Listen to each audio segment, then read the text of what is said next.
This sword is a national treasure from the Ming Dynasty. A golden dragon is engraved on the blade. The sword emits a sharp chi. It can kill a man within 5 steps. This sword possesses magical powers.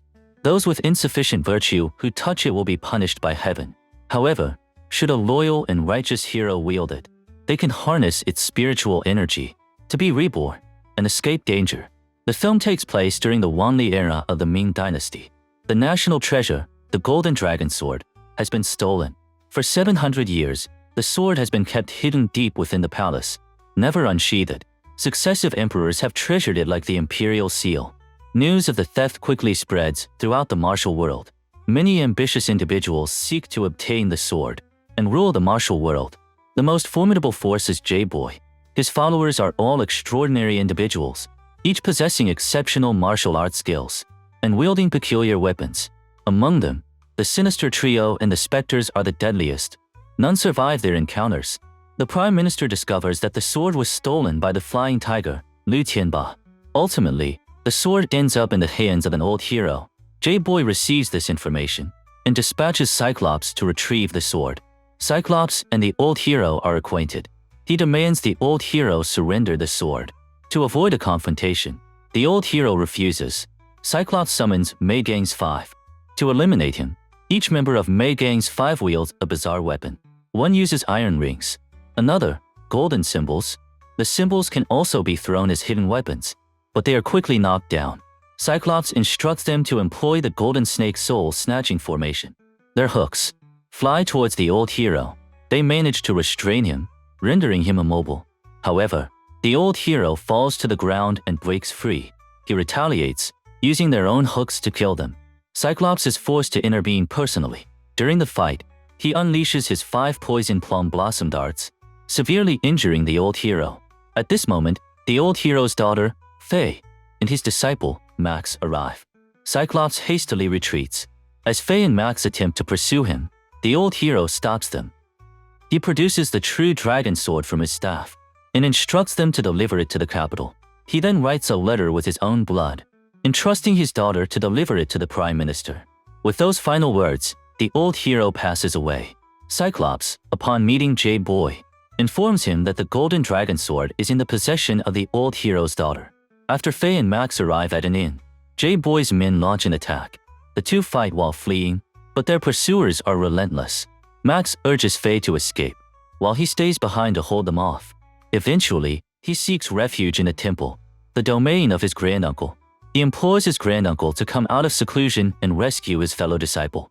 His granduncle explains the formidable nature of J-Boy, who has mastered the 3 supreme child skill, granting him an impenetrable body. He is impervious to swords and blades, indestructible. Despite being 130 years old, he maintains a youthful appearance. Recognizing his inability to defeat J-Boy, the granduncle declines to help. However, his disciples are determined to offer their assistance. J-Boy is furious that his men failed to capture Faye. He dispatches the sinister trio and the specters. Faye encounters a woman on the road and decides to help her. However, it turns out to be a trap set by J-Boy. As she sleeps, Reaper, a member of the sinister trio, attempts to steal the sword by elongating his arm. Faye suddenly awakens and engages them in battle. Faye's weapon can transform into 5 flying blades, which she uses as throwing daggers. The sinister trio lives up to their reputation, catching the projectiles with their mouths. Faye makes her escape, but encounters the specters on her path. After a brief confrontation, she recalls her father's words, "Only draw your sword as a last resort." She flees once more, but loses her way. She inquires with an elderly man if there is a shortcut to Woyang. He directs her to a nearby boat for a faster journey by water. Unknowingly, she boards a pirate ship. J-Boy is also on board. He desires the sword but not her life, so he demands she hand it over. Faye refuses and fights back. She hurls her weapon at J-Boy, but he deflects it with his fan. The fan then releases poisonous flames, disfiguring Faye's face. Faye jumps into the river to escape and sinks to the bottom. The golden dragon sword unleashes its power, granting her a new life. The scars on her face vanish, and she is resurrected. However, she is recognized by one of J-Boy's men, who immediately reports back to his master. J-Boy and his men surround Faye. Just then, the granduncle's disciples arrive with reinforcements. and clash with J-Boy's forces. J-Boy, unconcerned with the lives of his men, is solely focused on obtaining the divine sword from Faye. After eliminating the sinister trio, the granduncle's disciple urges Faye to flee, while he confronts J-Boy.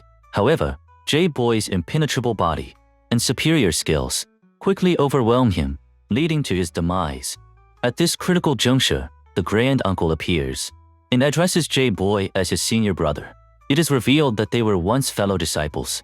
In a desperate attempt to dissuade J-Boy from pursuing the golden dragon sword, the granduncle offers his own weapon, the dragon tail staff. However, J-Boy has invested too much effort in his quest for the golden dragon sword to relinquish it. A fierce battle ensues. Despite his best efforts, the granduncle is defeated. Out of respect for their shared past, J-Boy spares his life and departs. Upon arriving in the capital, J-Boy witnesses a martial arts competition held by the general to find a suitor for his daughter. He decides to participate. J-Boy advances to the final round, defeating all other contenders.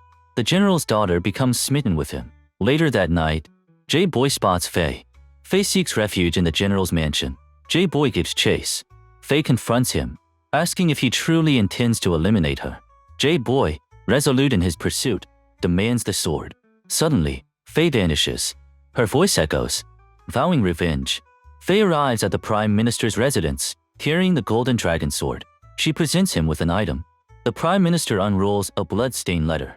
It reads, "Returning the sword to the royal family. A heavy responsibility. Never abandon the sword, even in death. Loyalty and filial piety." The Prime Minister, deeply moved, inquires about the sword's whereabouts. Faye presents it to him. As he unsheathes it, he sees the golden dragon engraved on its blade, confirming its authenticity as the golden dragon sword. Faye implores the Prime Minister to present it to the Emperor. He invites her to accompany him to the palace the following day. Faye agrees, but mentions unfinished business that requires her to leave. The Prime Minister notices Faye's translucent form, realizing that she is already deceased, having sacrificed herself for the sword. Meanwhile, J-Boy takes the general's daughter out.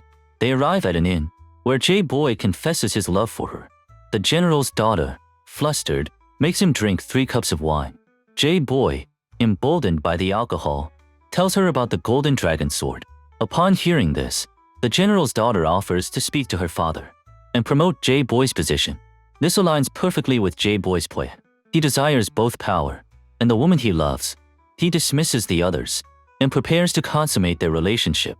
The general's daughter hesitates, but J-Boy assures her, saying, "We'll be husband and wife soon. What are you afraid of?" Half-heartedly, she agrees. However, she requests a moment to change her attire. But J-Boy couldn't wait any longer. He pounced on her, but the general's daughter turned her head, and she was Faye. J-Boy was terrified. He ran away in panic.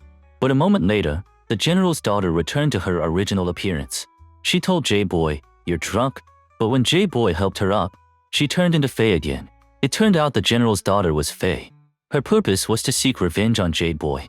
In the end, J-Boy was so scared that his martial arts skills failed him, and he died immediately. That night, Max went to the general's mansion. He wanted to see Faye. Max expressed his love for Faye. He decided to retire from the martial arts world with her. They would live a secluded life. Faye felt sad. She couldn't tell Max that she was already dead. She hugged Max. She told Max to learn to live alone. The next morning, Faye met the Emperor. The Emperor was grateful for her bringing the sword. He wanted to reward her with 10,000 taels of gold. Faye refused. She just wanted to leave. The Prime Minister also spoke up for her. He asked the Emperor to let her go. When Faye thanked the Emperor, her soul left her body. Then she flew up to the sky. The Prime Minister also told the Emperor the truth. He asked the Emperor to issue a decree to reward her loyal spirit. In the end, the Emperor bestowed upon Faye the title of Loyal and Filial Sword Maiden. She was worshipped by the people. Sword Maiden's Ghost is an old movie. It was directed by Guan Hong and starred Chun Li and Chen Hung Li. It was released by Shaw Brothers Studios in 1971. The movie tells the story of old hero's daughter, Faye, who escorts the Golden Dragon Sword, but she is killed by J-Boy. The Golden Dragon Sword preserves her soul, allowing her to complete her mission before she dies. In the end, Faye becomes a goddess. The movie starts with a martial arts style. J-Boy's men are strange and bizarre. Mei Gang's 5, Sinister Trio, Spectres. They sound very powerful, but they're really weak in combat. The movie turns into a ghost story later on.